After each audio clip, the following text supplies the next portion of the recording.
It's been a while now again since you've seen me. My English is still the same. It sounds like I have made it up myself, but we will continue with that. You might remember this Volvo. I showed it in the past series.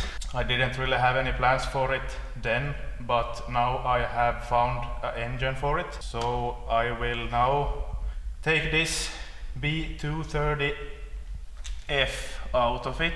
It runs perfectly, and the head gasket has just been done in it. So I will sell this engine as it is. It has the manual gearbox. So if you are interested, you can send me a DM if it's not already sold, but we will see when I get it out.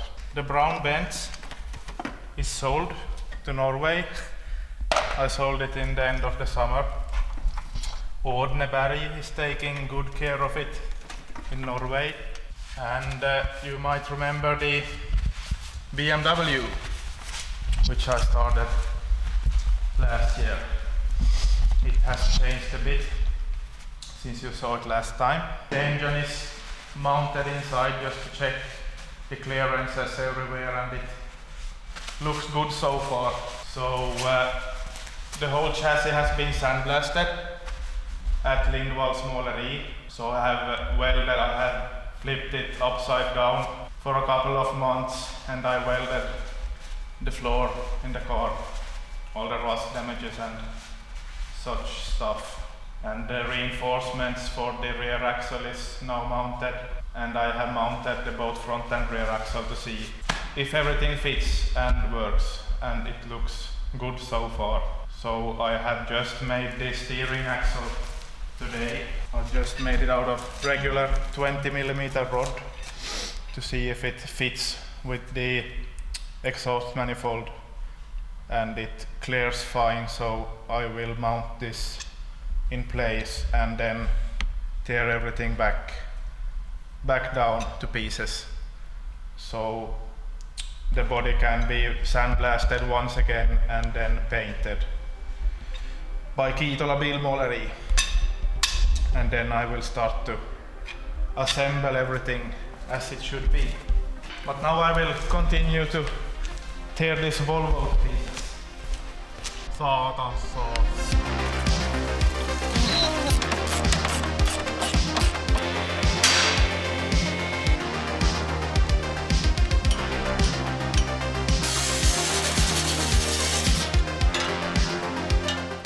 Before we continue, I can show you the engine, which is going in the Volvo. BMW V8 engine, almost the same as the one that's going in the drifting car, but the drifter engine is a 3.5 liter engine, and this is a 4.6 liter engine. It's a stock engine from BMW X5, the 4-wheel drive model, and it is exactly the same as the Alpina engine from the Alpina B10 model. They are exactly the same engine with the same power. So it is, I think it's 340 horsepower engine power. So I got this engine with the regular chain guide failure. So I have now put in a new timing chain and guides, and I have also changed this front engine cover to an older one so I can get the trigger sensor here on the front. Also changed this big damper here, and I have installed the E39 oil pan on it.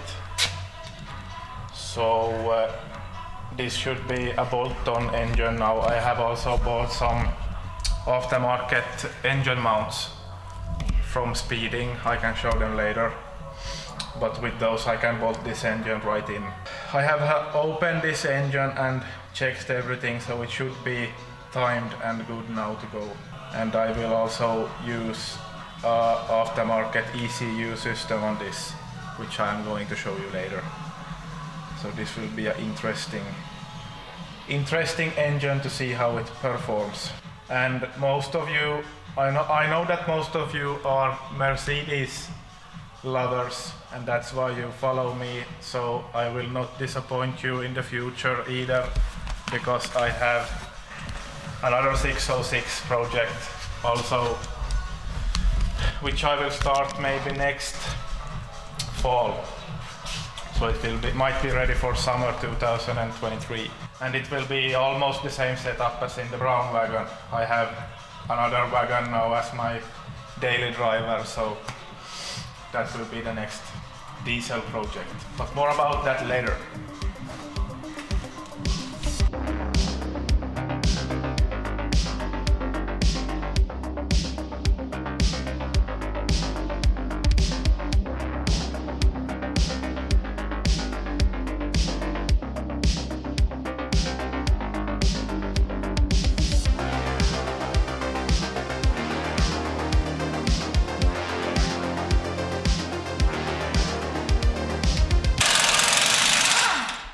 But I just got the engine out and the engine bay washed, so I got to see the real condition of the engine bay, and it wasn't really as good as I thought it would be, but I think I have to get it partly sandblasted and maybe I will paint the whole car. I don't really know yet, but it looks a bit like I have to paint the whole car to get it as good as I want it, because I got some other surprises when I removed the rear bumper and tail lights. I think there will be a total paint job on this one. I have bought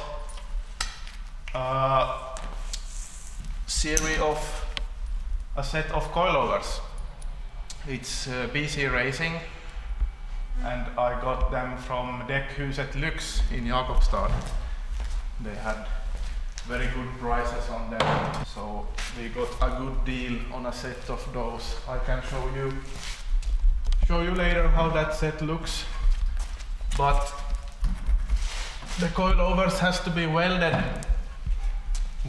here on the original spindles, and I have not done it before, but I have seen someone do it, so I think I know how it's done. But I need to remove these and cut the damper housing so I can get it welded on.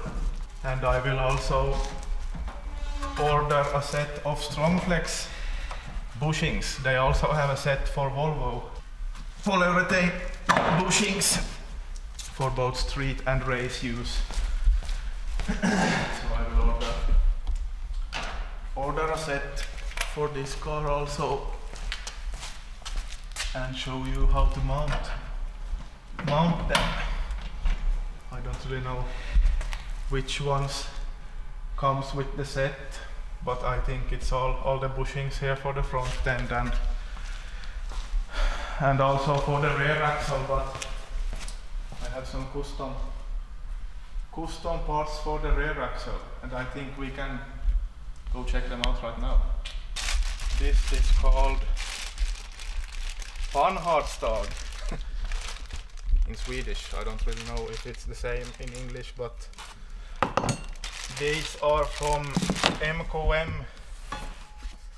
Motorsport in Sweden. They sell these custom-made aftermarket parts for Volvos. And this is I don't really know what it's called in English, but it's the mount for the rear axle, which comes in the middle under the car.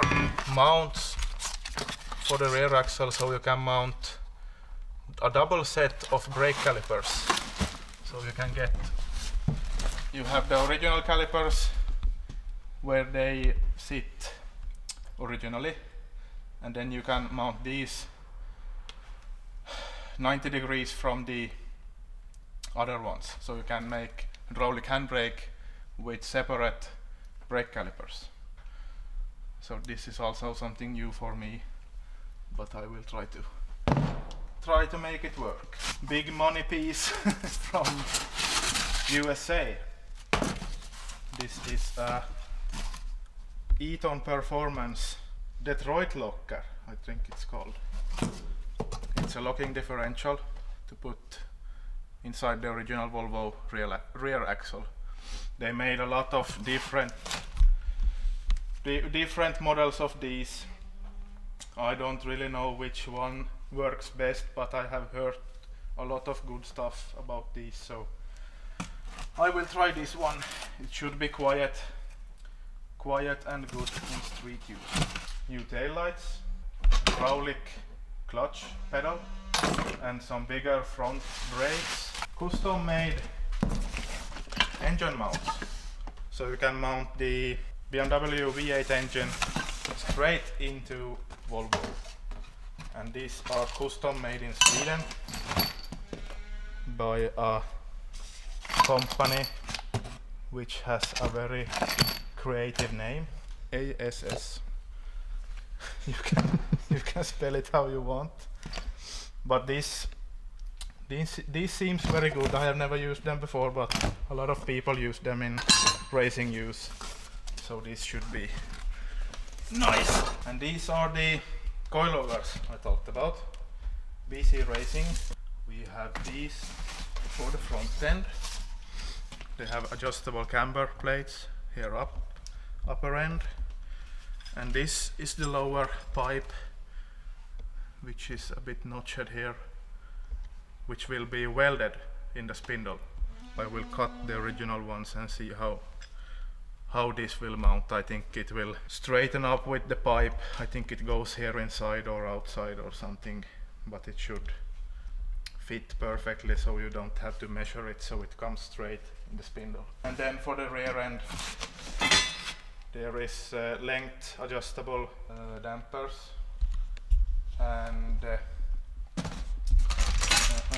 just regular springs with these adjusters, just like on the Mercedes. And I have also bought a full black interior for the car because it's blue right now, and I don't really like the blue interior in it, so I found a good black interior to put in. After I have fixed everything, I have to empty the whole car, take out all the interior now and check if there is any rust in the floor and such stuff. I will prepare this chassis now to maybe paint it, and I will have all the suspension parts, rear and front axle, to be sandblasted and painted, and I will mount the polyurethane bushings and get it back on the wheels, and then I can get it to the paint shop. So now I will prepare everything for painting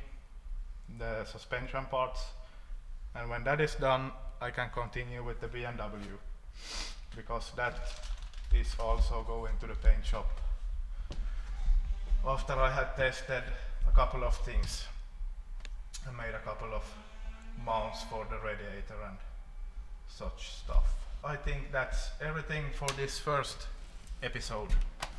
I hope you have enough of stuff. Thanks for watching and following, and I can't promise when the next episode will come, but I will film something when I do something, so let's see what happens. Stay tuned.